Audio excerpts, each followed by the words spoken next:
कि a lion is always a lion. King of jungle, આદિવાસી સમાજનો સાવજ ચૈતર વસાવા છે.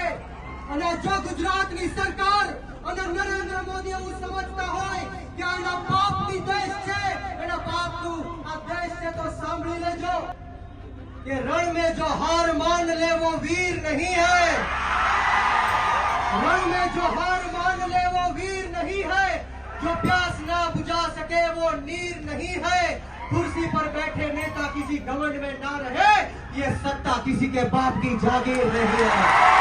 तो खान सांभળી लेंगे हर्ष संघवी.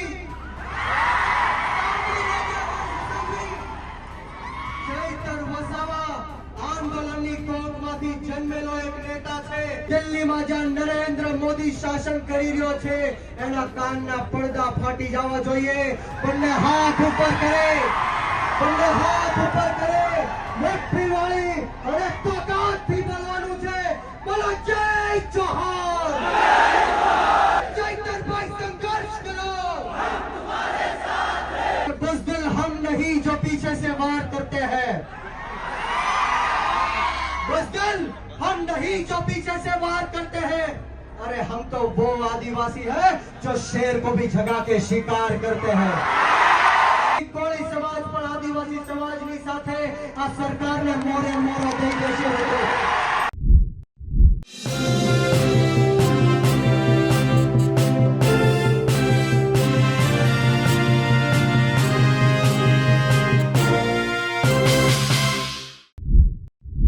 ડેડિયાપાડામાં ચૈતર વસાવાના સમર્થનમાં યોજાયેલી સભામાં આપ નેતા અને કોળી સમાજના આગેવાન બ્રિજરાજ સોલંકી પણ પહોંચ્યા હતા, જે તેમણે કહ્યું હતું કે કોળી સમાજ આદિવાસી સમાજને અને ચૈતર વસાવાને પોતાનું સમર્થન આપે છે. સાથે સાથે તેમણે હર્ષ સંઘવીને ચેલેન્જ પણ આપ્યું હતું.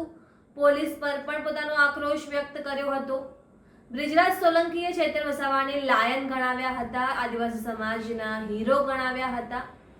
નમસ્કાર, હું છું ચંદ્રિકા પુત્રી નિરાલી મહેરિયા. તો આવો સાંભળીએ બ્રિજરાજ સોલંકીએ વધુમાં શું કહ્યું. બ્રિજરાજ સોલંકીભાઈ પણ પધાર્યા છે.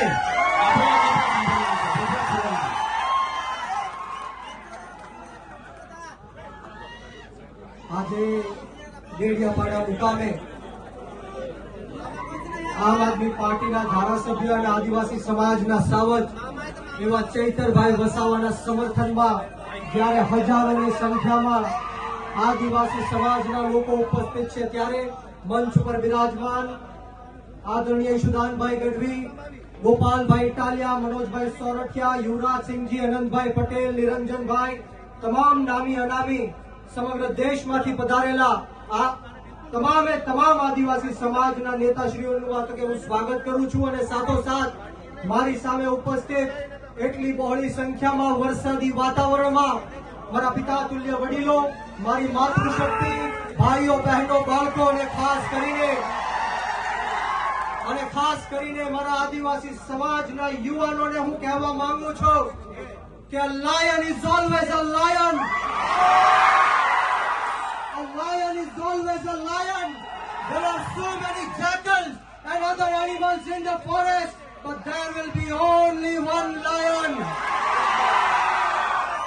And even if it is single, he will be the king of jungle. આદિવાસી સમાજનો સાવજ ચૈતર વસાવા છે.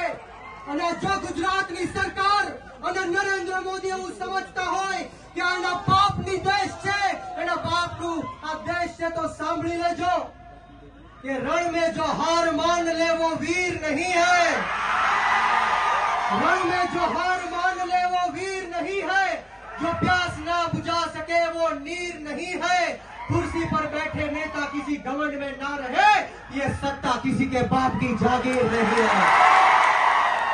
सत्ता कोईना बापनी जागीर નથી.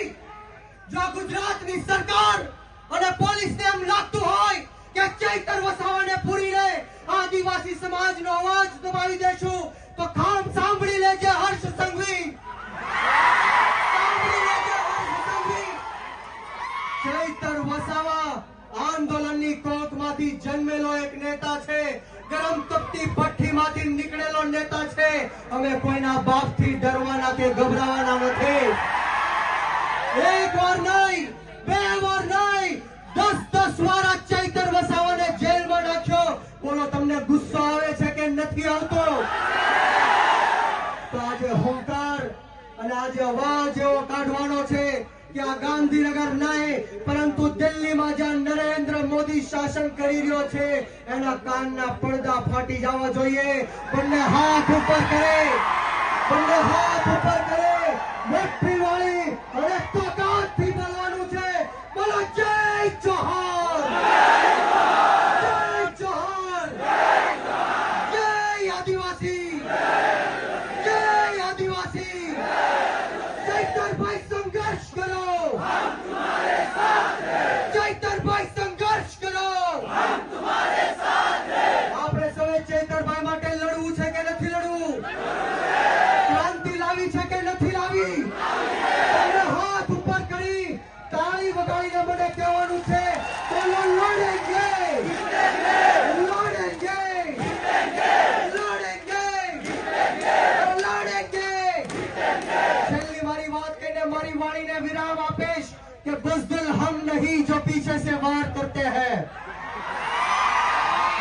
बुज़दिल हम नहीं जो पीछे से वार करते हैं. अरे हम तो वो आदिवासी है जो शेर को भी जगा के शिकार करते हैं. શબ્દ બોલવાની તક આપી આપતા સ્વાગતા કરી આપ આદિવાસી સમાજના તમામ લોકોને હું કહેવા માંગુ છું કે વીર માનધાતા કોળી સમાજ સંગઠનના ગુજરાત પ્રદેશના યુવા અધ્યક્ષ તરીકે હું આપ સૌને ખાતરી આપું છું કે જ્યાં સુધી આપણા ચૈતરભાઈ વસાવાને જેલમાંથી બહાર નહીં કાઢે ત્યાં સુધી કોળી સમાજ પણ આદિવાસી સમાજની સાથે આ સરકારને મોરે મોરો દઈ દેશે. આપ સૌનો ખૂબ ખૂબ આભાર. જય હિન્દ, જય ભારત, જય જય ગરી ગુજરાત, જય જોહર, જય આદિવાસી. તો જેમ તમે બ્રિજરાજ સોલંકીની વાત સાંભળી, તેમણે શેરો શાયરી પણ કરી, સાથે સાથે ચૈતર વસાવાને પોતાનું સમર્થન પણ આપ્યું. તો તમે આ વિશે શું વિચારો છો અમને જરૂરથી કમેન્ટ કરીને જણાવજો. સાથે સાથે અમારા નવા ફેસબુક અને ઇન્સ્ટાગ્રામ પેજને પણ ફોલો કરજો. અત્યાર માટે બસ આટલું જ. ધન્યવાદ.